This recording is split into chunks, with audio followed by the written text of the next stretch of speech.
안녕하십니까 여러분, 김영수입니다.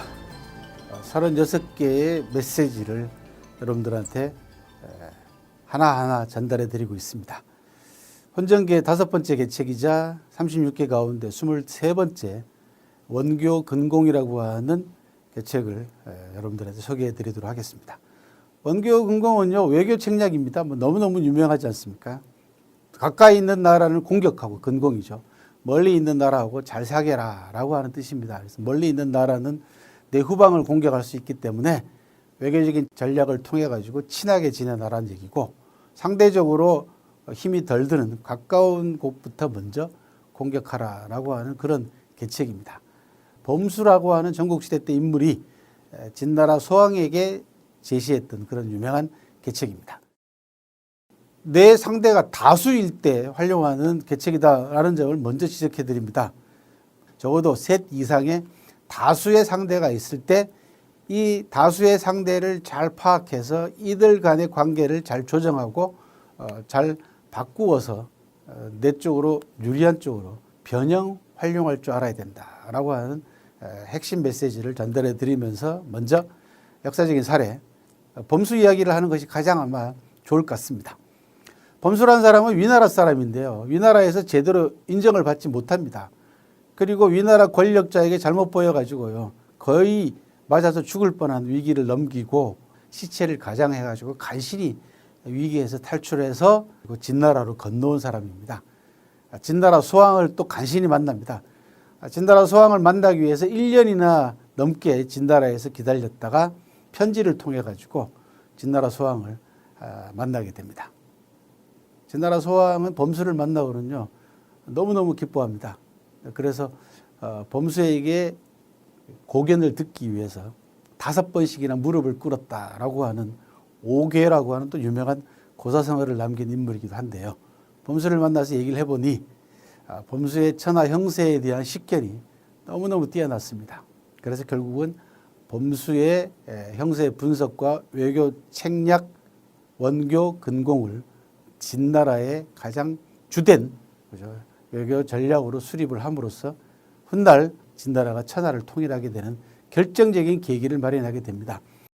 멀리 있는 나라들은 그 당시에 진나라하고 멀리 있었던 나라는 제나라하고 초나라였습니다.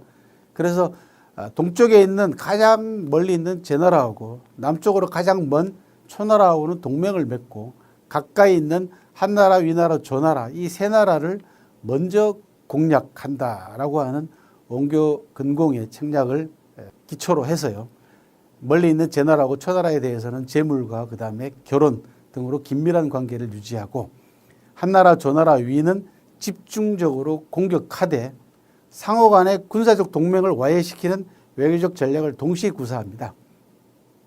이 5나라가 전부 다 힘을 합쳐가지고 진나라에 대항할 경우에는 진나라도 견디기 힘들기 때문에요, 일단 멀리 있는 제나라하고 조나라를 구워 삶아가지고 만약에 진나라가 한조위 세 나라를 공격할 때 이 세 나라 편을 들지 못하게 만들어놨다, 그런 얘기입니다. 그래서 상호 간의 군사적 동맹을 와해시키고 각계 격파한 다음에 하나둘씩 통합해 나가는 과정을 밟았습니다. 그렇게 해서 진시황 때 와가지고 기원전 221년 천하를 통일하게 되는데요. 바로 진나라의 천하 통일의 기초가 되는 외교 전략이 원교 근공이었다, 그런 얘기입니다. 경영 사례를 보도록 하겠습니다. 광동성에서 있었던 이야기입니다. 광동성의 한 회사인 꺼란스라고 하는 회사와 심천의 징스다라고 하는 회사가 어떻게 연합했는가라는 부분들을 좀 살펴보도록 하겠습니다. 꺼란스는 전자레인지를 잘 만드는 회사였습니다.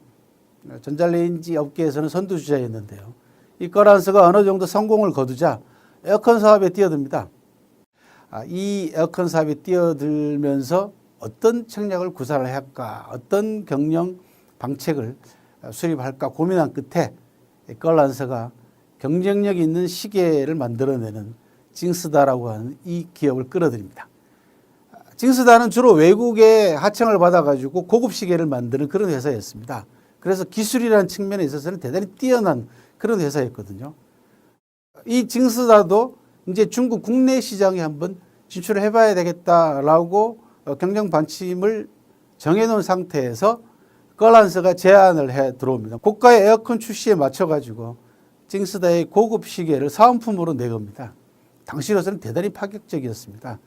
시계가 굉장히 비싼 시계였거든요. 그래서 거란서는 찡스다라고 하는 고급 시계를 사은품을 통해 가지고 자기의 판매량을 늘리고요. 그 다음에 찡스다는 국내 시장으로 뛰어들기 위해서는 이름을 알려야 되지 않겠습니까? 그러니까 자연스럽게 거란서 에어컨을 통해 가지고 자기 이름을 함께 알리는 그런 그 전략을 이 계산이 맞아 떨어진 겁니다. 최근 경영에서는 이 원교금공이 지금 말씀드린 것처럼 강강연합의 형태로 출연하는 게 일반적입니다. 강자가 강자끼리 연합을 하는데 서로 부딪히거나 서로 충돌하지 않는 강강이 연합해가지고 성공하는 사례들이 많이 이제 발생을 하고 있습니다. 자본뿐만 아니고 기술력 강자들끼리의 시장 충돌이 없는 지점에서의 연합 사례가 원교금공의 책략을 변형시켜가지고 현재 구사하고 있는 경영 전략의 사례로서 점점 자리를 잡아가고 있다. 원교금공은요, 다수의 경쟁 상대가 존재하는 한 영원한 생명력을 가지고 있는 그런 책략입니다. 이때 핵심은요, 근공하기 위해서는 원교가 확실해야 한다라는 전제 조건이 있습니다. 멀리 있는 상대하고 사이가 좋지 않을 경우에는 언제든지 기습을 당하거나 뒤통수를 맞을 수 있기 때문에 항상 확실하게 원교를 다져놔야 된다. 또 한 가지는 원교가 영원할 수 없다는 점도 명심하셔야 됩니다.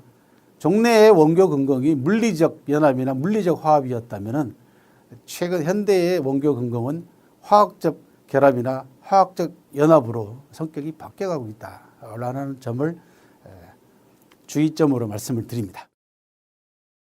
원교금공은요, 동맹국을 끌어들여 가지고 공동의 적을 상대하는 전략입니다. 국제적인 비즈니스에서도 마찬가지 아니겠습니까?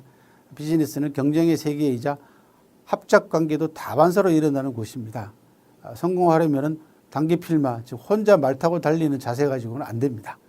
하지만은 파란만장한 이 경영의 바다에서 적과 친구를 구별하기는 여간 어렵지 않습니다.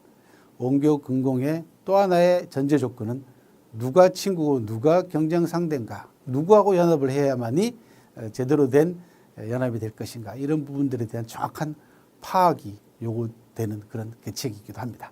원교금공, 영원한 생명력을 가지고 있는 계책 가운데 하나를 여러분들한테 현대적 의미로 재해석해 드렸습니다. 고맙습니다.